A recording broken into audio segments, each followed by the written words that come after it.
Hello, welcome back. I know that it has been longer than 2 weeks. I was given a project at work that demanded virtually all of my free time, but I promise I was thinking about you guys the whole time. In any case, here we are. My name is Marcello. I talk about books with a focus on 90s middle grade fiction, at least so far. And in this video, we are recapping and reviewing the 10th book in the Animorphs series, entitled The Android. As with The Secret, this was one of my early favorite Animorphs books, and one that I had a hard copy of as a kid. It is the second book narrated by Marco, the cutest, funniest, and secretly most noble Animorph. The front cover quote is, "Fear has a new name. Yerk," and the inside front cover quote is, "Along came a spider." Our trivia for this book is that according to Anibase, the character of Eric King was a fan who won a contest to get his name featured in an Animorphs book. Another fun piece of trivia is that Marco's haircut, for which he is made fun of multiple times throughout this book, actually happened because one of the editors of the series found like a really cute new model for Marco who was perfect, except for he had short hair, so KA actually wrote the haircut in so that they could hire this new model. Good continuity, KA, and a solid piece of Seropedia trivia, if I may say so myself. With that, let's get to recapping. The book opens with Marco telling us about the aforementioned haircut. I actually just got a haircut too, so Marco and I are in the same boat. Followed by the no last name, watch out for the slug spiel that we have all grown very accustomed to by now. Marco wraps this up by reminding us of the revelation that we had in The Predator, the last book that Marco narrated, which is that Visser 1 is using Marco's mother as a host body. I would like to take a second to say that I love the narrative voice that KA uses for Marco. It is cheeky, it gets meta at times, and the way that he describes people and events is always reliably amusing. I think that Marco and Axe are probably my two favorite narrative styles to read, because Axe's like weird deadpan naivete is also extremely entertaining to me. So, the first scene of this book features Marco and Jake engaged in a debate over whether it would be ethical to use their morphing ability to sneak into a concert. It's a Nine Inch Nails, Offspring, and Alanis Morissette show, which is like a very weird but very 90s lineup. I could see the Offspring and Nine Inch Nails touring together in some universe, but like, what is Alanis doing there? And who would headline that show? A bunch of Alanis Morissette fans would not really be into the two openers if she's the one who headlines, but I can't see Alanis opening for Nine Inch Nails in the 90s. Anyway, it doesn't matter. Marco does manage to coerce Jake into attending the concert in Morph. Very out of character for Jake, but Marco is always the one who's able to convince Jake to sort of act like a teenager again instead of the, leader of the only rebellion against the alien invasion that is going to completely destroy his species. In the next scene, the two have snuck down an alley near the concert in question, and they are morphing dogs. Marco spends some time telling us about the fantastic dog senses before the two make their way to the main stage to hear the Offspring. Is it The Offspring or Offspring when you are referring to them like this? I didn't really listen to them when I was a kid, so yell at me if you like in the comments. Marco remarks that he can understand the lyrics now. This book actually was the one that taught me what the word lyric meant as a child. Just a fun fact, Marcello trivia if you like. Anyway, Jake and Marco are enjoying the show when Marco notices someone handing out flyers for the sharing. As he gets closer, they see that this is a boy named Eric King from their school. However, something is very wrong with Eric. He doesn't smell like anything. In Dogmorph, this is pretty weird because scent is like one of their core senses, and they've been spending so much time in Dogmorph at this concert smelling like everyone's life story. Later, the two are explaining what they witnessed to the rest of the group, and we got a quick intro of each of the Animorphs. The group is very confused by what they're hearing from Jake and Marco, and they're kind of having a hard time deciding how concerned they should be. They decide to investigate a little more and ultimately wind up looking up Eric's info in the phone book. The phone book, for my younger viewers, is this big book that used to exist, and it would be like delivered to your front porch completely randomly, and it had everyone's address and phone number in there, just like by last name. I guess you didn't have to have your name in there, like you could choose to be unlisted, but a lot of people did. So Marco is lamenting that like superheroes shouldn't really use the phone book, which is also funny to me because today they wouldn't, because today no one does. There's some banter, Marco's haircut gets made fun of a little bit, and finally the Animorphs decide that Cassie, Marco, and Tobias will go to scope out Eric's place of residence and see if they can find something. The next day, Jake and Marco are in the school cafeteria, with Marco frantically trying to write an English paper that he neglected the night prior. He has a little bit of an aside about how he's written 3 pages and managed to not say a single thing, something that I relate to more and more as I get older, before Marco debriefs Jake about the King surveillance mission. Turns out they didn't really find very much out. They had 5 or 6 different King addresses listed that they had to cover, so the only thing that they learned was what Eric's actual address was. Marco and Jake decide to continue to surveil Eric, with Tobias's assistance from the air. Jake leaves, and Marco sits and thinks for a while, remembering his mother's funeral and how Eric was actually there. And Marco recalls that Eric didn't look solemn or sad. He looked angry. After school, Marco morphs Osprey to continue the Eric investigation. We get the standard passage about how cool flight is before Marco runs into Tobias, who helps him narrowly avoid being speared by a peregrine falcon. Have you guys ever seen a peregrine falcon hunt? It is incredible. Here.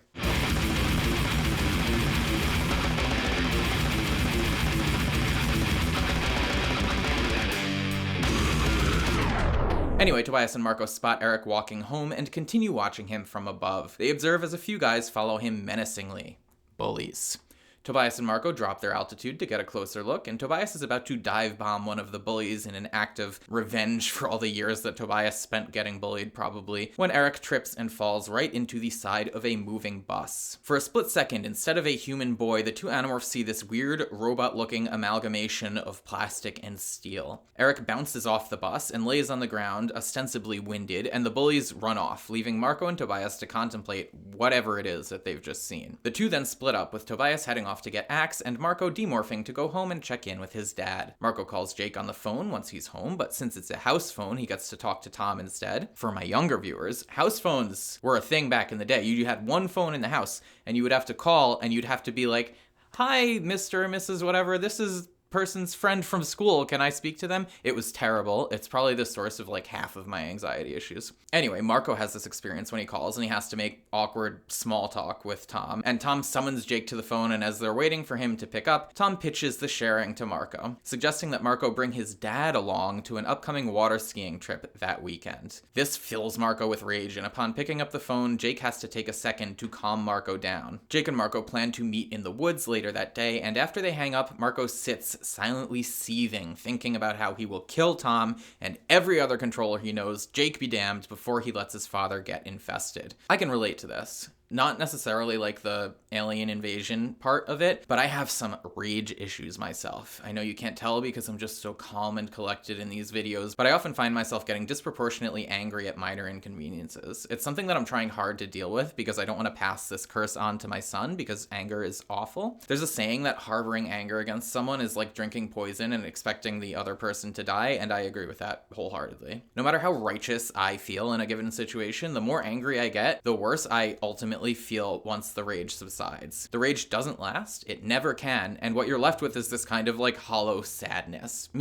What I'm left with, anyway. So yeah, even here, Marco feels about the most righteous rage that he can feel, but it takes so much energy out of him that he can't keep it up for long, and when it leaves, he is just empty and defeated. I feel like this passage probably wasn't written to like shed light on the trials and tribulations of having minor anger issues, but it does a good job in spite of that. Thank you, KA. I feel very seen. Actually, just like right now saying this out loud, I think I am changing my mind. I think this passage probably was specifically written to illuminate that anger, and maybe more specifically violence as like an offshoot or a consequence of anger, is not necessarily the appropriate path, even in a situation as dire as this, as justified as Marco is in feeling how he does. We all know how the series ends and how the Yerk threat is actually eliminated, so I think that this probably is an early sort of signal of that and was maybe a little bit more intentional than I first assumed. Anyway, onward. So Marco meets up with Jake and they ride their bikes to Cassie's house. The rest of the gang is there, save for Axe and Tobias, who soon show up. Cassie is on the ground looking into a possum burrow where 3 baby possums are living. Marco says not to tell Tobias, who interjects that he already knows about them, and Cassie shrugs this off, saying that Tobias has a right to be a hawk, and the gang moves on to the topic at hand. I'm not really sure why this possum aside is there. The only thing that I could think of why this is included is to give Cassie an opportunity to make this statement that it's okay for Tobias to be a hawk, firmly signaling to the reader that in spite of the events of the last book, Cassie remains well aware of the realities of nature, and she is not going to make a habit out of trying to save every baby animal that she sees. Right? That has to be why that's included in here. So the gang starts to walk and talk, and Marco and Tobias inform them of the weird moment that they witnessed with Eric earlier. The group turns to Axe as their resident alien to see what he has to say about this. After asking Marco if he's suffering from an illness that has caused his hair to decrease in length, Axe states that he does not know what Tobias and Marco saw earlier. Rachel suggests suggests that it may be a robot, and Axe adds that this is entirely possible, and in that case, Eric's human form is likely a holographic projection. The ability to maintain a hologram like that for such a long time suggests the consumption of a great deal of power, but the source of that power remains a mystery to Axe and the group at large. The Animorphs decide that they will go on this water skiing trip at the lake that Tom told Marco about earlier, since Eric, as an apparent member of the sharing, probably will be there, and Axe suggests that they morph a creature with a different type of vision than human, on the off chance that it can see through the hologram, which is obviously tuned to human sight. Marco requests no insect morphs. End scene. The next Saturday, the gang convenes at Cassie's barn. They draw straws to see who will join Axe in morphing whatever the secret new morph is, to see if they can peep beneath Eric's hologram skin suit. Turns out that the morph is a spider, which Marco learns is not an insect, but an arachnid. Did you guys know that scorpions and ticks are also arachnids? It's not just spiders. The spider in question is a wolf spider. It's got 8 eyes, affording it pretty decent eyesight. Jake holds out 5 pieces of hay, covering them with his fists so no one can tell which one is the short one, and Marco attempts to beat the odds by picking first, reasoning that it will give him a 1 in 5 chance of picking the short straw. This is the best shot that he will have at not morphing spider. I don't know math like that, but I think that he may be wrong, because if you go last, you do have a 1-on-1 shot of getting whatever the last straw is that remains, but the odds of it being the short straw decrease every time someone else picks. Is there a mathematically sound answer to the correct spot to take when drawing straws, like which will give you the least likely shot? I feel like it's probably the same regardless of when you pick, but I don't know, and I love math, but I don't understand it at all. So if you know the answer to this, please tell me, because I'm genuinely curious. Anyway, because Marco is the narrator, we know that he's going to draw the short straw regardless of when he goes, and he does. He acquires the spider, thinking to himself that maybe the Yeerks are right, maybe the Andalites are nothing more than meddlers and provocateurs who use any species they encounter to achieve their own ends. As Marco touches the spider's hairy body, he truly wishes that the Andalites had given the morphing power to someone else. This is just a moment of weakness for Marco, though. I think that as long as his mom is a Yeerk slave, he's probably the least likely Animorph to quit the fight. After maybe Jake because of Tom, but maybe not. I think he's probably more dedicated than Jake. Maybe tied with Tobias because of Tobias's weird connection with Elfangor. Rachel would be next on the list of who's most dedicated because she secretly enjoys the fight. Maybe Axe would supersede them all because he's like a fully indoctrinated Andalite. This is a good video idea, so I guess I'll stop now.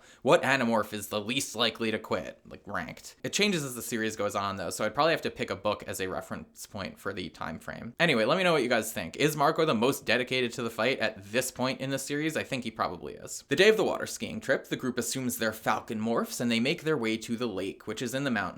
Marco has an argument with Jake over whether an osprey or a peregrine falcon would win in a fight. I think a peregrine falcon would win every single time, by the way. Those things are so cool. They have nests in skyscrapers and on bridges in the city where I grew up, so I used to see them all the time. They're actually like doing better now with like urbanization and everything than they were before all the big cities were built. They're one of the few animals that is actually adapted to like human expansion or whatever. Anyway, they continue to fly, and Axe takes this opportunity to let Marco know that he also doesn't like morphing smaller animals because he doesn't like thinking about his mass hanging around in Z-space, where it could potentially wind up splattered across the front of a traveling ship like flies on the windshield of a truck. This is new information, and I really appreciated it as a kid because I was always very curious about the technical aspects of the speculative fiction that I read, and learning that the Animorphs like mass just gets suspended in space while they're in morph was very cool. So the gang arrives at the lake, and there are about 200 people there doing lake things. I've been having a conversation in the comments of one of my recent community posts with a few of you about how the events at the sharing always seem very cool. I think it's because I grew up in like a super urban environment and I didn't have access to all the activities that the sharing is frequently partaking in. But in this case, they're all like gathered around a lake, water skiing and swimming and grilling and chilling, and it sounds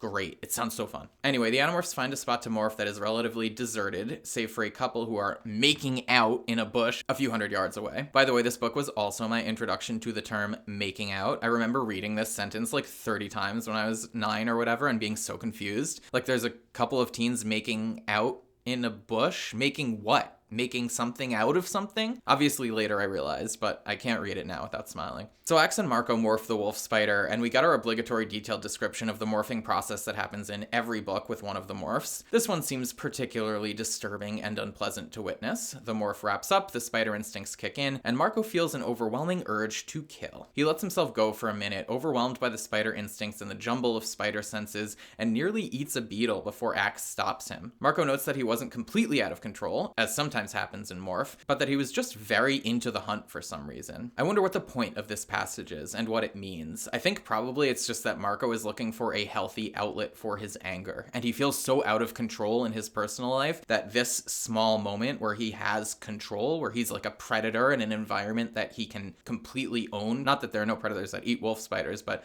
they are pretty much the like kings of their little kingdom down there. I think that probably felt good for him, and I think he was just kind of appreciating that for a minute. In any case, Axe and Marco as spiders call around for a little bit before finally running into Eric, viewing his weird plastic and steel form in all its glory. Upon examination, Axe states that Eric is an android, a machine made to seem like a life form. Axe cannot, however, state who created that android, as the technology doesn't look familiar to him. Jake confirms that he can also see Eric, although since Jake is in Flymorph, he can't see through the hologram. He can see a sort of weird shimmery quality that Eric's skin seems to have. Jake then notices another person with the same shimmery quality, confirming that there are more than one of these androids. Before they can process this information, Marco is swallowed by a crow. He screams in public thought speak. There's your security breach for this book. His life flashes before his eyes for a bit. He thinks about his mom, and then he demorphs, exploding out of the crow's throat like Cassie exploded out of the wall in the last book. I wonder how strong the force of a morph is. Is it correlated to your physical strength or how big you are? Does it change in the course of a morph? When you're morphing like an insect from an insect to a human, for instance, are you at your most powerful when you're first growing or at the end? If you morph in a plank of wood or inside an animal, apparently you're going to swell up and burst out. But what if you're inside concrete or steel? I'm very curious about the logistics of this. Anyway, Marco demorphs and he finds himself at the feet of Eric the android. Eric makes a comment about Marco's hair before a girl runs up, and Eric tells her that Marco is one of the Andalite bandits that Chapman is always talking about. Marco is sick with fear and he hears other humans crashing through the woods towards them, probably controllers in search of the source of the thought-speak scream that they just heard. But Eric tells them that there's nothing to see here. He then cryptically recites Shakespeare to Marco, stating that he was at the very first performance of Hamlet, before telling Marco to meet him at his place later, Eric's place. Marco does not trust him, and he states as much, but Eric tells him that this will be a meeting of allies, and that he too fights the Yeerks. Man, I loved this book as a kid, and reading it now, I think I know why. I love a good mystery, or a mystery box type of story. I just love having questions asked and then answered, and this book provides us with a very interesting question and an even more interesting answer. An answer that expands the universe that the Animorphs are living in and gives us even more context as to the greater powers at play. That evening, Marco is having dinner with his dad. They're making small talk, and Marco asks about his dad's work. His dad says that he's now working on a project that he can't talk about for a company called Matcom, and Marco jokes that he is building a bomb. But his dad states that he's never done weapons research. Marco asks why, and his dad tells them that for the final year of Marco's mom's life, she was different. It was as if all of their problems were gone. They never fought anymore. It was the best time of their relationship. Other than that, Marco's mom seemed kind of vaguely upset sometimes. This is tragic and kind of emotionally brutal. This man's fondest memories of his wife were from a time when she was not in any control over her body, when she was a slave in her own mind. And now Marco knows that. The perfect love that Marco's dad thinks he felt was just a product of Visser 1 not caring about fighting with her host husband about who had to do the dishes or whatever. How their son was raised, maybe. It's so sad to think about. Anyway, Marco's dad says that one night he woke up and Marco's mom was sitting up in bed looking terrified, and that with a great deal of effort, she told him to stay away from the military. Specifically, she said, "They won't take you if you stay away from the military." Ever since then, he has avoided military projects. Marco asks if the current project is a military project, and his dad said that it's not, but that Matcom does do a lot of secret work. Some of it's probably military work. Marco's overcome by dread. This is why Tom wanted Marco to bring his father to the sharing meeting. Whatever Marco's dad is working on, the Yeerks now have their eyes, or whatever, on him. Their host's eyes on him. What a revelation. Marco really does have the weight of the world on his shoulders here. I think of all the Animorphs, he's got the greatest sort of emotional weight to deal with. Tobias has a hard life, but he never really had much to lose, and in many ways his hawk life is better than his human life. Jake has to deal with Tom at home, which is really tough, but he's got his parents and a stable home life otherwise, and Tom seems to have no interest in infesting the rest of Jake's family. Marco, on the other hand, had an idyllic little childhood, right up until his mother was infested by a Yeerk and faked her own death, and then his father stopped taking care of himself or Marco and lost his job and lost his house. And now he's slowly gaining back some of the stability that he had before, but he has to reckon with the knowledge that his mom is still out there as a slave to the Yeerks, and now with the knowledge that he could lose everything, all over again at any given time because the Yeerks are specifically trying to get his dad, and he still manages to be emotionally supportive of his friends, playing the role that he knows the group needs him to play, acting normal around his dad, and making mostly ethical decisions. Marco is the strongest Animorph emotionally. Changed my mind. Later, the group meets at Eric's house. Jake, Cassie, Axe, and Marco are going into the building. Rachel and Tobias are hanging back for security, with Rachel ready to morph Grizzly Bear at a moment's notice. They knock on the door, and Eric's dad lets them in. The house appears totally typical, with a few dogs running around, and Mr. King leads them to the basement while Axe demorphs, which elicits no reaction from Mr. King. The basement turns out to be a whole elevator, and they drop a few floors before traveling through a long tunnel and emerging into a giant grassy cavern fully equipped with a fake sun. The cavern is basically a big indoor park, populated by 7 or 8 androids and like 1,000 dogs. Awesome. One of the androids jogs up to them, switching on its hologram in the process so that they can see that it is Eric. He then tells them what's going on. You guys already know all this, but here is the gist of what Eric says. Eric is a member of a race of androids called the Chi, who were created by a species called the Pemalites, who look like dogs. The Pemalites were super technologically advanced, but were strict pacifists. They created the Chi for the sheer joy of it. They wanted android friends. They're depicted as a very happy, very positive, very friendly, and uplifting species. For a while, the Pemalites traveled around the galaxy, visiting planets and having a great time, including Earth, before they were attacked and obliterated by a violent race called the Howlers, who basically just showed up and destroyed them. A few hundred Chi and a few hundred Pemalites were able to escape into Z-space, but the Pemalites soon started to die from a disease that the Howlers unleashed on them. The Chi, as androids, were not affected by this disease, and they remembered their visit to Earth, and they flew there, with only 6 Pemalites remaining alive. They then found an Earth species to use to harbor the essence of the Pemalites somehow, and they wound up grafting the essence of Pemalites onto wolves, thus creating dogs. The joy and happiness that dogs exude is a product of the Pemalite spirit that they carry. The Chi are now all that remain. An interlude. I watched a documentary about domestic foxes a while ago, and it turns out that there's a specific gene, or like sequence of genes probably, that will make some foxes sociable, much in the way that dogs are. But when you breed these foxes with each other, in a few generations, the fox snouts like start to grow longer, and their ears get floppier, and their fur gets more like fluffy and less coarse. In short, they start to look like dogs. So whatever the gene sequence is that makes them more friendly and sociable, it also carries some physical attributes, and maybe the same genetic sequence that split dogs from wolves however many thousands of years ago in the evolutionary calendar. I am butchering this explanation. I saw this documentary a decade ago and I don't really understand the science, but it stuck with me and I think it's really cool. So Eric continues to tell them that this was all a long time ago and that since then the androids, who are immortal, have been pretending to live human lives over and over again. Eric is basically the Forrest Gump of the entire history of Earth. He apparently was present in the background of like every major historic event ever. He helped build the pyramids, he saw the first Hamlet performance. We learn that the Pemalite homeworld also has gravity 4 times the strength of the human world, which, combined with the Chi being robots, makes for some very strong androids. Jake wonders why the Chi had never attempted to take over the world, but Eric says that they've been hardwired for non-violence, and that they are fully incapable of hurting another living being. At this point, a few other Chi come over and start berating Eric for blowing up their spot in front of these humans and Andalites. And Eric states that the Animorphs are the ones fighting the Yeerks, the battle that the Chi should be fighting. The androids debate the ethics of the situation for a while, with the other androids basically taking the position that fighting is wrong, interfering is wrong, and the Chi should keep their secrets. And Eric arguing that dogs and humans are too codependent for the Chi to just stand by and let the humans be enslaved, because once the humans are gone, the dogs will all die, and that just cannot be allowed to happen. Eric then lets the other Chi know that he has infiltrated the Yeerks and that they are working on a special project under the guise of a company called Matcom, where they will be building a master computer to infiltrate and rewrite all of the software in all of the computers on Earth. Obviously, this will not be good, but the real revelation here is that the technology powering this supercomputer is something called a Pemalite crystal. Old Pemalite technology which Eric could use to rewrite his programming and allow the Chi to join the fight against the Yeerks. He then shows them how he was able to infiltrate the Yeerks. He allowed the Yeerk to attempt to infest him, but then Eric created this like weird prison inside his android head for the Yeerk, which seems fully outside of the purview of his do no harm programming, by the way. He's able to keep the Yeerk alive by generating Kandrona rays using his own internal power, and he fools the Yeerks into thinking that the Yeerk is feeding using a hologram. Now we get to the point of all of this. Eric wants the Animorphs' help, in the form of retrieving the Pemalite crystal. It's inside the Matcom building, which is basically a security fortress guarded by Hork-Bajir warriors, as well as a really tight and involved security system. It's in this fully dark room where any light will set off alarms, surrounded by wires that will trip the alarm at the slightest touch. Eric describes it as like finding a needle in a haystack while blindfolded without being allowed to touch any hay. Also, the floors, walls, and ceiling are all pressure sensitive. He states that it may be impossible to get the Pemmelite crystal out of there undetected,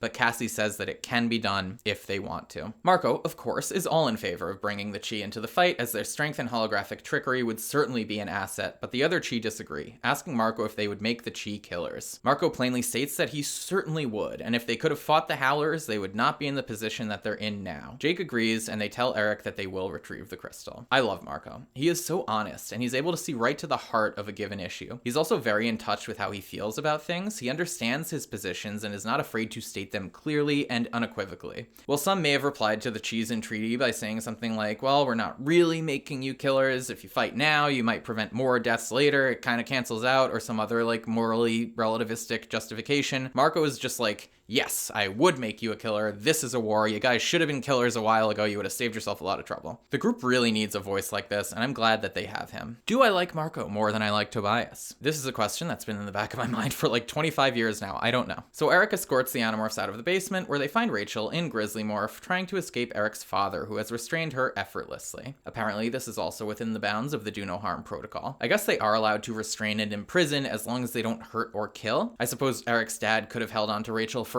He would have just had to feed her. Anyway, Rachel is mad, and she demorphs while yelling at the other Animorphs for taking so long. So Eric tells Rachel, I hope you weren't hurt, which means I guess that the Chi are allowed to do things as long as they earnestly believe that they won't cause pain to the recipient, or maybe he's just asking to be polite. I'm very interested in the specific technical rules of their programming. Eric clarifies that Mr. King only held on to Rachel. He didn't destroy her, so it's okay, but like, is the rule that they can't kill or that they can't cause pain? I still have questions. On the way home, the gang debriefs Rachel and Tobias on the meeting they just had. Rachel, of course, is very in favor of breaking into Matcom and getting some Chi warriors on board. Cassie, predictably, is opposed. I noticed no one is bringing up the fact that the Chi are artificial intelligence, so technically they can't have any real morality, only a technologically driven facsimile of Pemmelite morality. They have a whole ethical debate, but Marco shuts it down when he tells them that the Yeerks are after his father, who has been doing some contract work for Matcom. With that debate settled, Cassie pulls out their morph for this mission.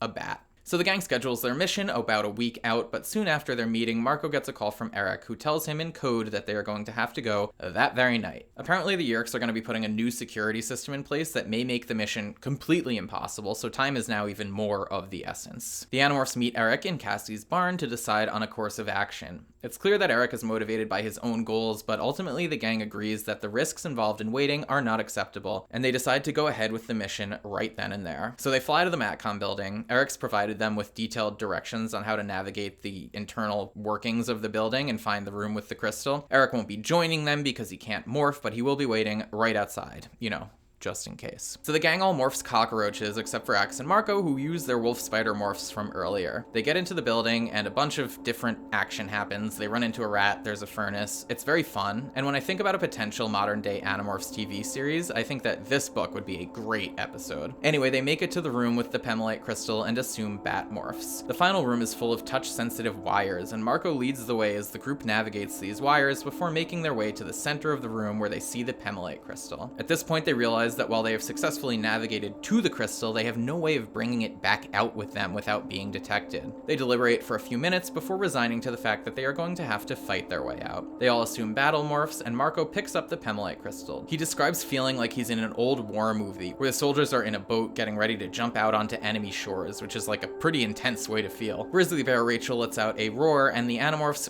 barrel through all the wires surrounding the Pemmelite crystal and make for the exit of the building. They're almost out when they come across one final room full of 20 human controllers holding automatic rifles and 24 Hork-Bajir warriors. This is obviously way too much for the Animorphs to handle. There is a very intense battle with lots of graphic descriptions of Animorph injuries and Hork-Bajir deaths. I think at this point, this is probably the most violent that the books have gotten so far. Marco basically almost dies. A Hork-Bajir stabs him in his gorilla heart, and he describes looking up and through a red mist, which when I read it as a kid, I thought was like, you know, metaphorical red mist, like rage or whatever, but I'm pretty sure it's blood blood in the air. So very brutal. Anyway, Marco like sees through the red mist Eric looking into the building through a window, just like watching the massacre. And Marco rams his fist holding the Pemolite crystal through the glass, and he gives Eric the crystal and passes out. When Marco wakes up, he is outside and he's human, and Jake tells him that he actually died and Eric had to shock his heart to get him back to life. Cassie tells Marco that he saved them by getting the crystal to Eric, who rewrote his programming on the fly and annihilated all the Hork-Bajir and human controllers. Rachel says it lasted about 10 seconds, and Marco is shocked to see that she's crying.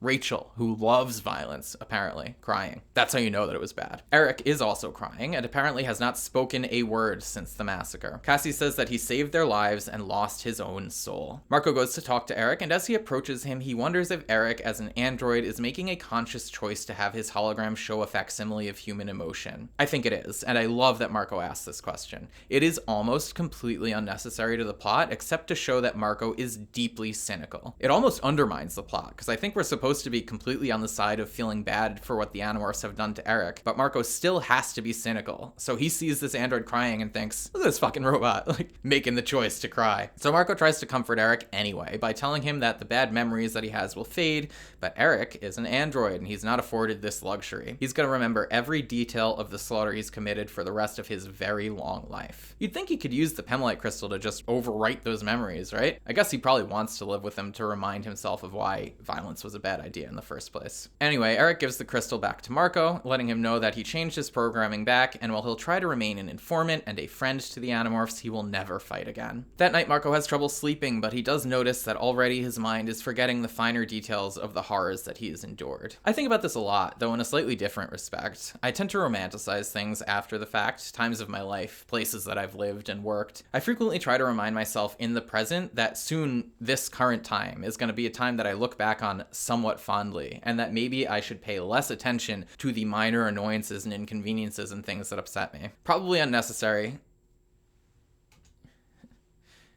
In the script I wrote, probably unnecessary, maybe take that paragraph out. I guess I'll leave it in. The next scene features Jake and Marco on the beach playing with Homer. A few other dogs pass, and Jake and Marco talk about the Pemolite homeworld and how it was probably a nice place to be. Jake tells Marco that Eric gave him the number of a secure, untapped phone line to call if they ever need him, and Marco takes the Pemolite crystal out of his pocket, wondering what to do with it. He then looks up to see Homer and a few other dogs from the beach sitting in front of them. He shows them the crystal, and Homer takes it out of his hand and then swims into the ocean with it.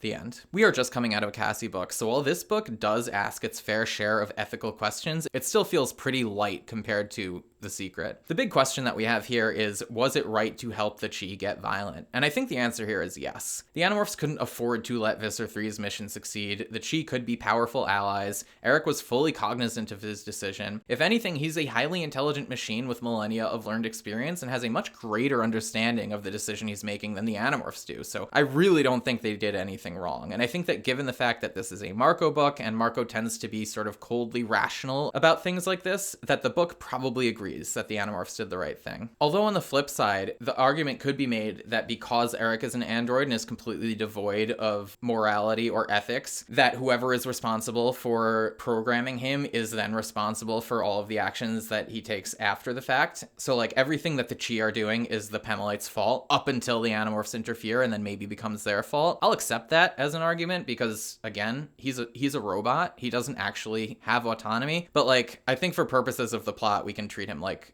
an actual autonomous being. Obviously the books want us to. And the Animorphs pretty much got what they needed out of this situation, with the only expense being some garden variety trauma and Eric's whole psyche, apparently. Things did not work out for Eric, but he should have known better. It's interesting that the experience we get as readers, and probably the conclusion that we reach about a lot of the ethical questions that these books ask, is very colored by who is narrating the book in question. In a Cassie book, for instance, there would be a lot more focus on the harm that the violence has on Eric, and I probably would be more compelled to spend more time talking about it. In this book, we only really get Marco's inner thoughts on it, and I'm feeling a little cold and rational myself in my analysis. Anyway, let's do the numbers. I am going to give this book book a 10 for plot because I love it. I really enjoy a good mystery box. I like when a plot presents questions and provides answers to these questions. This book does that. The answers are interesting. They do a lot to broaden the Animorphs universe, not just in terms of space, but in terms of time. Eric has been around for a while, and the events that caused the Pemalites to go extinct will be connected to the greater events of the Animorph universe in ways that we find out much later in the series. And I think this is our first taste of just how big that universal plot really is. This is just a fun book to read, and I enjoy it every time it comes around in the rotation. For significance, this book gets a 9. The Chee play a pretty big part in a few different books to come. They are important to the overall story. They're kind of essential to the Animorphs not getting killed or to the Animorphs thwarting some of the Yeerk missions. The Howlers also return. The fight for the Pemalite homeworld features in the Ellimist Chronicles. It is significant. For character, I'm giving this one a 7. Marco just kind of is Marco in this one. He is Marco excellently. He does a great job at being Marco. He's funny and enjoyable to read. And I guess we learn that he'll go to any lengths to protect his dad, but we kind of knew that already about him. At least I assumed it. So we don't get a ton of new stuff here. For writing, K.A. wrote it. It does the job. 8 out of 10. This leaves us with a final score of 8.6 out of 10, putting this book at my 3rd favorite, which is actually pretty big. It's below only The Invasion and The Secret.